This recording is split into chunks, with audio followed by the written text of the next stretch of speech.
नमस्कार दोस्तों। हमारे देश में महिलाओं की उन्नति और उनको सशक्तिकरण प्रदान करने के लिए यूं तो सभी सरकारें प्रयास करती हैं और बहुत से एनजीओ और एंटरप्रेन्योर लोग भी जो है उसको आगे बढ़ाने के लिए लगते हैं, लेकिन महिला शक्ति का द्योतक माना जाने वाला 8 मार्च का दिन, जिसको अंतर्राष्ट्रीय महिला दिवस के रूप में मनाया जाता है, इस मौके पर पूरी दुनिया में कार्यक्रम होते हैं, हमारे देश में भी होते हैं। हमारे साथ डॉक्टर आशा जी हैं, जो कि एक समाज सुधारक भी हैं, नेत्री भी हैं, एंटरप्रेन्योर भी हैं, और ये भी एक कार्यक्रम इसी मद्देनज़र कर रही हैं अंतर्राष्ट्रीय महिला दिवस के अवसर पर दिल्ली में। तो आइए उनसे मिलते हैं कि वो और उनकी टीम मिलकर इस मौके को किस तरह से ले रहे हैं और क्या कार्यक्रम है। नमस्कार। नमस्कार। अच्छा जी, आपका स्वागत है। सबसे पहला मेरा सवाल ये है कि अंतर्राष्ट्रीय महिला दिवस के अवसर पर आप जो है किस तरह का प्रोग्राम कर रही हैं और उससे महिलाओं के सशक्तिकरण और उत्थान के लिए क्या फ़ायदा मिलेगा? अंतर्राष्ट्रीय महिला दिवस के अवसर पर हम जो कार्यक्रम करने जा रहे हैं, हम लोग एक दिन पहले करने जा रहे हैं। ये 7 मार्च को हमारा प्रोग्राम दिल्ली में होगा और हम लोग ये कहना चाहते हैं, समाज को ये संदेश देना चाहते हैं कि सिर्फ एक ही दिन महिला का दिन नहीं है, हर दिन महिला का है।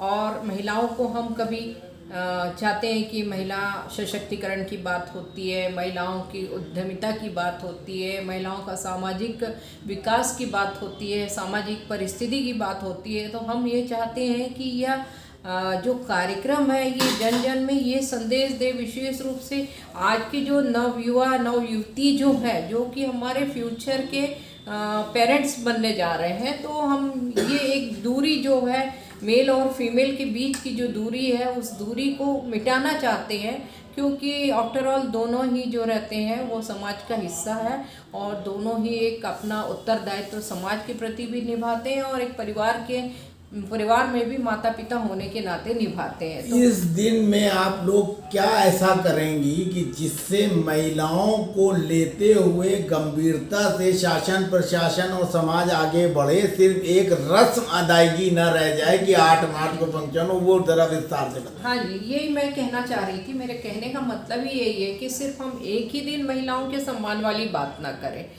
और इस कार्यक्रम को हम वीरांगना दिवस के रूप में मना रहे हैं और इसमें विभिन्न क्षेत्रों में जो हमारी चयनित महिलाएं हैं, चाहे राजनीति हो, चाहे संगीत हो, चाहे अन्य कला की हो महिलाएं, चाहे शिक्षा के क्षेत्र की हो, चाहे मेडिकल क्षेत्र की हो, चाहे इंजीनियरिंग के क्षेत्र की हो, चाहे स्पोर्ट्स में हो, तो हम ऐसी महिलाओं को उसको प्रतिनिधि मान के, समाज का प्रतिनिधि, समाज उनसे कुछ सीखे कि उन्होंने जो भी स्ट्रगल किया है, स्ट्रगल करके वो आज इस मुकाम पे पहुंची है, तो बाकी सारे लोग भी पहुंच सकते हैं। और हमने जी आपके साथ MSMU भी जो है सहयोगी है, सहभागिता निभा रहा है। उसका क्या मकसद है कि महिलाओं को जो है उद्यम के क्षेत्र में परिपक्व बनाना, आगे बढ़ाना, उसके लिए क्या रणनीति है आपकी? देखिए, हमारे साथ में MSMU का जॉइंट कोलैबोरेशन जो हो रहा है, उसमें हमारी कुछ बहनें आएंगी जिनको कि हम, जैसे कि हमने सबने देखा कि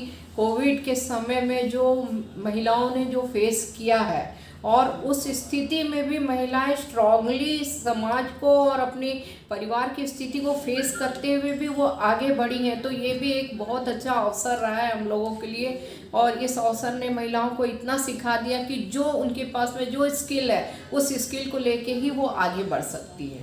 तो महिलाओं के जो है स्किल को जो है उद्यमिता में परिवर्तित करने के लिए सरकार से आप किस तरह की अपेक्षाएं चाहती हैं? देखिए, सरकार से तो हम ये अपेक्षा चाहते हैं कि जो छोटी छोटी हमारी उद्यमिता है वो आज कोई भी खाली ना रहे और किसी को भी छोटा छोटा सा रोजगार भी, आज छोटा रोजगार है, कल वो बृहत रूप ले सकता है। और छोटी सी एक मदद जो सरकार के तरफ से है, ऐसी बहनों को, ऐसी माताओं को जो इस क्षेत्र में कुछ काम करना चाहती है, तो बैंकिंग के माध्यम से, सामाजिक ये प्रशासनिक प्रणाली जो है, जो इनका विभाग है MSME का, उसके माध्यम से महिलाओं को एक सपोर्ट ये मिल जाए कि उनको ये छोटे छोटे से जो लोन होते हैं माइक्रो स्केल के जो लोन्स होते हैं वो उनको प्रोवाइड करें, ताकि वो अपना जो स्टार्टअप बिजनेस जो करना चाहती है वो आसानी से कर सके। सरकार से हम इतनी ही उम्मीद रखते हैं कि अगर इसमें भी हमारी मदद करेंगे, बहनों की मदद करेंगे, तो आगे चल के हमारा समाज और उनका जो एक ऑरा है वो एक स्ट्रांगली सामने आएगा। महिलाओं को केंद्रीकृत तरीके से सहायता प्रदान करने के लिए या एक जगह उनकी शक्ति को जो है मजबूती से जो है एकत्रित करने के लिए आप अपने स्तर पर क्या प्रयास करेंगे? मेरे स्तर पे तो मैंने 2-3 प्रोग्राम्स चलाए हैं, जिसमें कि हम लोगों ने वुमेन्स एम्पावरमेंट में 3 सेगमेंट लिया था। हमने एक स्विट्जरलैंड का कॉन्सेप्ट था जो मैंने छत्तीसगढ़ में किया था, उसका मेन हमने एजेंडा ये लिया था जेंडर इशू, पंचायती राज, है ना, और इसके अलावा इकोनॉमिक अपलिफ्टमेंट के लिए हम इनके लिए और क्या कर सकते हैं। तो ये 3 सेगमेंट पे हम लोगों ने काम किया था। उसमें हमने राजनीति के क्षेत्र में हम पंचायती राज में हमने देखा कि जो महिलाएं जो मिलेनियम डेवलपमेंट गोल का जो एजेंडा था 2019 तक महिलाओं को राजनीति में 50% तक उपलब्धि करनी थी, जो नहीं हो पाया। तो हमने देखा कि बड़ी पार्टियां तो कुछ महिलाओं को टिकट देती भी हैं, लेकिन जो कोई वंचित रह जाती है, तो एक छोटे से ग्रास रूट लेवल पे पंचायत ही एक सबसे छोटी इकाई है जहाँ की हम महिलाओं को ट्रेनिंग देके उनको आगे बढ़ाएं। और हमने लिया था 50% का टारगेट, लेकिन हम लोगों ने अचीव किया 64%, वो टारगेट अचीव किया। तो हम अपने स्वयं के प्रयास से भी जो 50% का पॉलिटिकल अचीवमेंट का जो टारगेट है वो पूरा कर सकते हैं। छोटे छोटे पॉलिटिकल पार्टीज जो है 50% महिलाओं को, आधी आबादी है महिलाओं की, उनको रिप्रेजेंटेशन जो है प्रतिनिधित्व नहीं देते हैं, इसके पीछे आप क्या कारण मानते हैं? देखिए, वो तो महिलाएं, ऐसा था कि अभी तो काफ़ी तरक्की पर है, समाज भी है, महिलाएं भी हैं और परिवार से भी लोग सोचते हैं, लेकिन पहले की स्थिति कुछ अलग थी। अगर हम पहले की स्थिति नहीं थी, आज महिलाएं घर से बाहर निकलने लगी है और सोच रही हैं कि हमें भी राजनीति में जाना है। तो अब हमारी जो बड़ी पार्टीज है, बीजेपी है, उन्होंने तो ये अभी रखा ही है एजेंडा कि महिलाओं को 37% हम आरक्षण करके देंगे, और ये बातचीत चल भी रही है।